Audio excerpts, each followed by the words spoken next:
Hello everyone. तो जैसे जैसे एसबीआई पीओ 2026 का एग्ज़ाम नज़दीक आते जा रहा है, आप लोग के दिलों की धड़कन बढ़ती जा रही है। ठीक है, जो बिगिनर है, जो रिपीटर है, जो एग्ज़ाम दे चुके हैं, उनको भी दिल की धड़कन बढ़ रही है। उनको लग रहा है क्या होगा एग्ज़ाम हॉल में। अब वो लोग एग्ज़ाम हॉल के बारे में सोच रहे हैं कि वो एग्ज़ाम हॉल में बैठे हैं, किस तरह का क्वेश्चन आ रहा है। और बहुत बच्चे तो ये सोच के नर्वस होते हैं किस तरह का क्वेश्चन आएगा, कहीं बहुत मुश्किल क्वेश्चन तो नहीं आ जाएगा। जैसे मॉक्स में आपके लेंथी कम्प्लेक्स क्वेश्चन आ रहे हैं, कहीं ऐसा क्वेश्चन तो नहीं आ जाएगा। तो गाइज़, आप जो है 2 हफ्ते का टाइम बचा है, तो बचे हुए टाइम में आपको कैसे प्रिपरेशन करनी चाहिए, किस टॉपिक पे फोकस करना चाहिए और आपकी माइंड सेट क्या रहनी चाहिए, क्या आपको सोचना चाहिए अभी, चलो उसके बारे में भी मैं अपनी आपको स्ट्रेटजी बताऊंगा कि मैंने बचे हुए 2 हफ्ते में कैसे प्रिपरेशन करे। तो गाइज, जब मैंने एसबीआई पीओ क्लियर किया था तो मैं उस समय bank of India PO work कर रहा था। ठीक है, और मैं जिस ब्रांच में वर्क कर रहा था बहुत हेक्टिक ब्रांच थी।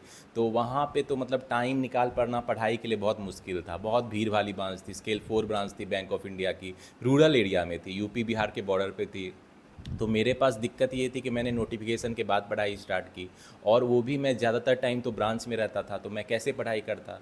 और छुट्टी भी नहीं मिल रही थी, बैंक में छुट्टी नहीं मिलती है, और ख़ासकर जब आप नए पीओ गए हो तो छुट्टियां आपके पास हाथ में ही नहीं रहती है, तो छुट्टी लोगे कहाँ से।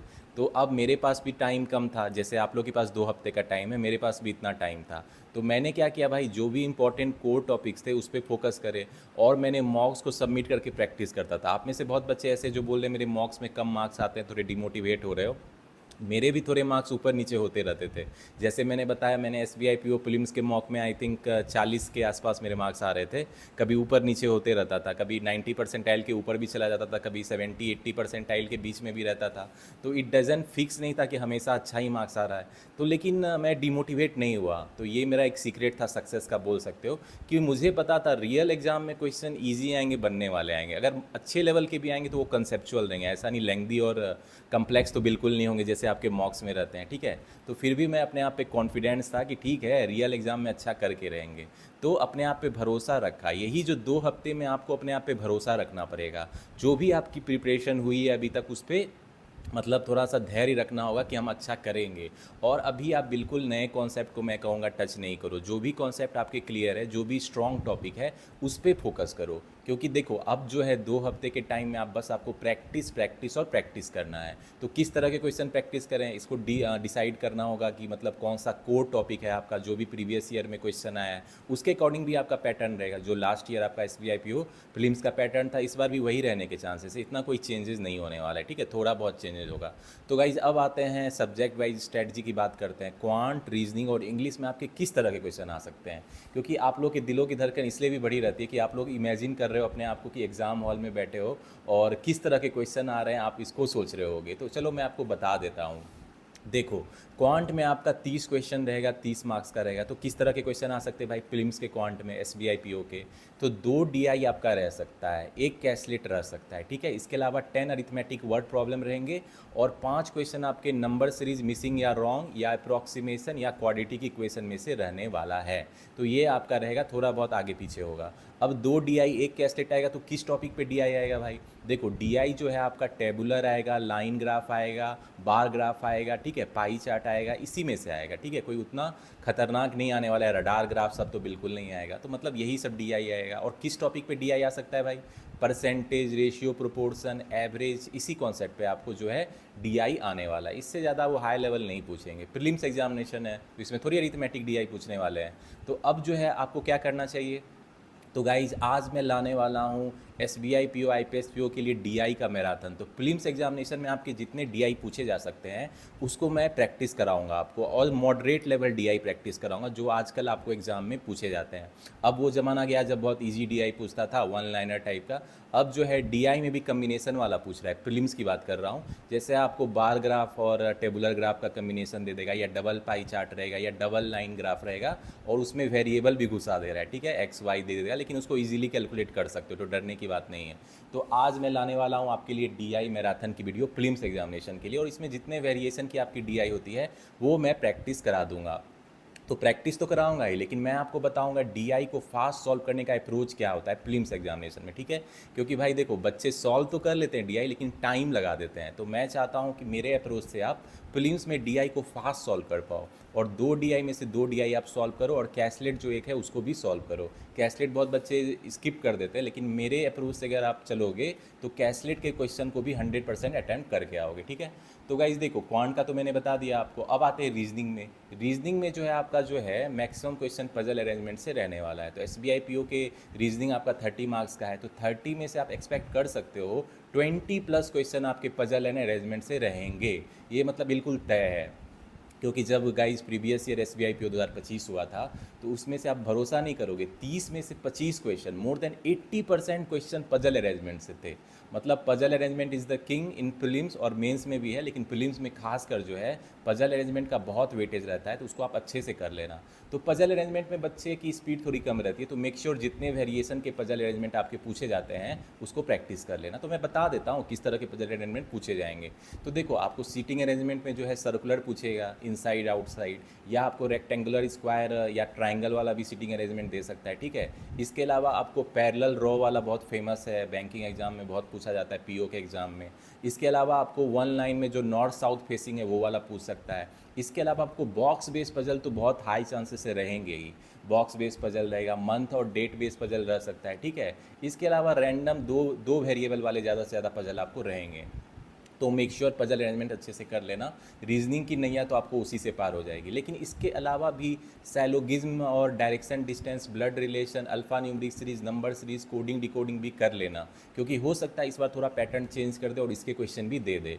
तो ऐसा नहीं होता है कि प्रीवियस ईयर में बस वो पूछा गया तो इस बार भी वही हो, थोड़ा पैटर्न में भी चेंज कर सकता है। तो मेक श्योर आप फुल प्रिपरेशन के साथ जाओ, ठीक है। तो ये आपका रीजनिंग का रहेगा। अब आती है इंग्लिश की बारी। तो भाई इस बार जो SBI PO प्रीलिम्स का जो आपका गेम चेंजर होने वाला है वो है इंग्लिश। 40 मार्क्स का है। तो ये मुझे थोड़ा अजीब लगता है कि इसका वेटेज इतना ज़्यादा क्यों कर दिया गया। 20 मिनट का टाइम है, मतलब 1 मिनट में आपको 2 इंग्लिश के क्वेश्चन सॉल्व करने पड़ेंगे। तो उसमें आपको क्या स्ट्रैटेजी यूज करनी चाहिए भाई? देखो, मेरा मतलब जो मेरा स्ट्रैटेजी है वो आप सुन लीजिए। देखो, आपको जो है रीडिंग कंप्रीहेंशन के 2 सेट मेरे हिसाब से पूछ सकता है, क्योंकि 40 क्वेश्चन पूछ रहे हैं, तो मे बी 2 छोटा छोटा आपको RC के दे दे पैराग्राफ। इसके अलावा आपको एरर वाला क्वेश्चन रहेगा, तो एरर वाला 1 लाइनर रहेगा, लेकिन रियल एग्जाम में इजी रहता है। मॉक्स में जैसे बच्चे बोल रहे हैं मेरे इंग्लिश में बहुत मिस्टेक हो रहा है, रियल एग्जाम में जैसे ही आप पैराग्राफ पढ़ोगे इंग्लिश का, तो आपको आइडिया लग जाएगा कि इस सेंटेंस में मेरा एरर है, ठीक है। तो उतने डरने की बात नहीं है, रियल एग्जाम में ईजी रहता है। इसके अलावा आपको क्लोज टेस्ट पूछ सकता है, और सेंटेंस फिलर में आपको डबल सेंटेंस फिलर पूछ सकता है, और आपको पारा जंबल सेंटेंस रीअरेंजमेंट पूछेगा, फ्रेज रिप्लेसमेंट रहेगा, वर्ड स्वैपिंग रहेगा, वर्ड मिस स्पेल वाला पूछ सकता है, आजकल मैच द कॉलम चला है वो भी पूछ लेगा। तो सारे प्रैक्टिस कर लेना, कुछ भी छोड़ना मत आप, ठीक है। तो ये सब जो है आपको पूछेगा ही पूछेगा। तो जनरली बच्चे क्या है, पारा जंबल में फंसते हैं, सेंटेंस रीअरेंजमेंट वाला वो अच्छे से प्रैक्टिस कर लेना। इसके अलावा एरर वाले क्वेश्चन में मिस्टेक ना हो, तो उसके लिए अपने ग्रामर के रूल एक बार रिवाइज कर लेना, ठीक है। तो इंग्लिश में आपका क्या रहेगा, इसी सब टॉपिक में रहेगा। तो मेक श्योर इसके जितने आप सेट लगा सको, जितना प्रैक्टिस कर सको उसको करो, क्योंकि इंग्लिश जो है 40 मार्क्स में you want to aim for 30+ marks. 30+ से कम में आपका काम नहीं बनेगा, मैं बोल देता हूँ। 25+ तो मिनिमम आपको लाना पड़ेगा। मुझे पता है आप लोग हिंदी बैकग्राउंड से होंगे तो सोच रहे हो कि इतना मार्क्स कैसे आएगा। तो प्रीलिम्स एग्जामिनेशन में इंग्लिश इतना टफ नहीं आता है। आपको पता है मॉक्स में लेंथी मिल रहा है क्वेश्चन, लेकिन रियल एग्जाम में ईजी रहेगा। इवन आप जैसे ही सेंटेंस पढ़ोगे आपको आंसर अपने आप आ जाएगा, ठीक है। तो गाइज ये हो गया आपका इंग्लिश का। लेकिन गाइज देखो, ये तो हो गया आपको इंग्लिश, रीजनिंग और क्वांट में क्या आएगा। क्या रीज़न होता है कि बच्चे सक्सेसफुल नहीं होते एग्ज़ाम में? वो होता है उनका माइंड सेट। अब बहुत बच्चे क्या है, वो पहले से डिमोटिवेटेड रहते हैं। I for the any other reason हो सकता है, या तो मॉक्स में कम स्कोर आ रहे हैं, या उनको लगता है मेरी पढ़ाई अभी तक उस लेवल की नहीं हुई है जिससे मेरा एग्ज़ाम क्लियर होगा, या उनको फैमिली प्रेशर रहता है, या मतलब उसके सिचुएशन थोड़ी ऐसी रहती है कि उसके कारण भी प्रेशर आ सकता है। तो मैं कहूँगा अभी जो आपको सबसे इम्पॉर्टेंट चीज़ है, जो आपको एग्ज़ाम क्लियर करने में सबसे ज़्यादा मदद करेगी, वो है क्लैरिटी ऑफ माइंड। क्लैरिटी मतलब क्या है?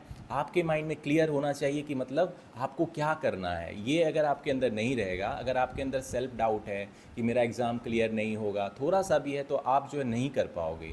इसीलिए कहते हो जैसे भी प्रिपरेशन है, मान लो 100 में से आपकी 60% प्रिपरेशन है, तब भी कोई बात नहीं, बिल्कुल सीना तान के जाओ एग्ज़ाम हॉल में कि मुझे क्लियर करना है, और जो है आप कर भी लोगे। और जिस बच्चे की प्रिपरेशन 80-90% भी है, लेकिन उनको अपने आप पे भरोसा नहीं है, थोड़ा डाउट कर रहे हैं किसी भी वजह से, तो उनका हायर चांसेस है कि एग्ज़ाम क्लियर ना हो।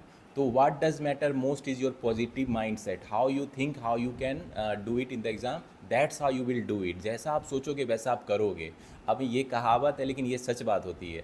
जब मैं एग्ज़ाम देने गया था तो मुझे याद है मेरे पास बिल्कुल टाइम नहीं बचा था। मैं बैंक ऑफ इंडिया में पीओ था, बहुत भीड़ भाड़ होती थी, पढ़ने का टाइम नहीं मिल रहा था, मैं फ्रस्ट्रेट हो रहा था, मॉक्स पे मार्क्स कम आ रहे थे। लेकिन एक चीज़ मैंने कभी गिव अप नहीं किया, वो है अपने आप पे भरोसा और क्लैरिटी ऑफ माइंड कि एग्ज़ाम में किस तरह के एक्चुअल में क्वेश्चन आते हैं। वो मुझे आइडिया है, मुझे आइडिया था और मुझे पता था कि चाहे कुछ भी हो जाए मैं एग्ज़ाम क्लियर कर लूँगा।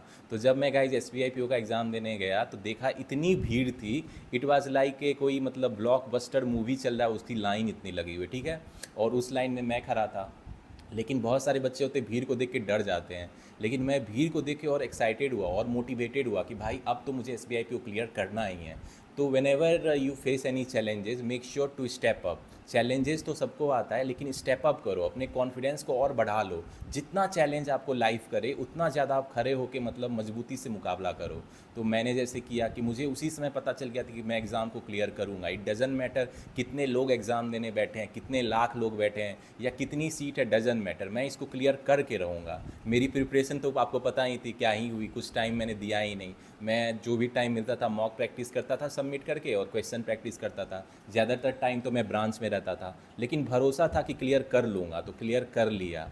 और मेरी जितनी लेवल की पढ़ाई थी उससे अच्छी तो आपकी होगी ही, क्योंकि मेरे पास तो बिल्कुल टाइम ही नहीं था। तो अपने आप पे भरोसा रखो कि यू कैन डू इट, तो आप कर लोगे, ठीक है। तो क्लैरिटी ऑफ माइंड होनी चाहिए कि एग्ज़ाम हॉल में आपको क्या क्या करना है। अभी से आप माइंड में करो किस तरह के क्वेश्चन आएंगे, आप किस तरह के सॉल्व करोगे, ठीक है। इसीलिए कूल काम ठंडे दिमाग से एग्ज़ाम देना है। अभी ज़्यादा लोड नहीं लेना है, बस प्रैक्टिस करना है और भरोसा रखना है अपने आप पे। कोई क्या निगेटिव बोल रहा है उससे कोई मुझे मतलब नहीं होना चाहिए, कोई क्या बोल रहा है, अपने आप पे भरोसा रखना है, ठीक है गाइस। चलो, I want to wish you all the best for SBI PO 2026 examination. और उसके बाद आपका आईपीएस पीओ 2026 का भी एग्ज़ाम है। तो अभी बहुत सारे बैंकिंग एग्जामिनेशन लाइंड अप है। तो make sure believe in your self. इस बार 2026 में आप लोग जॉब लेके रहोगे। और मैथ मैं पढ़ा रहा हूँ मेंस लेवल की, प्री लेवल की इतने अच्छे से, तो मैथ में अच्छे स्कोर होंगे तो ज़रूर आप एग्ज़ाम क्लियर करोगे। तो guys I want to wish you again all the best.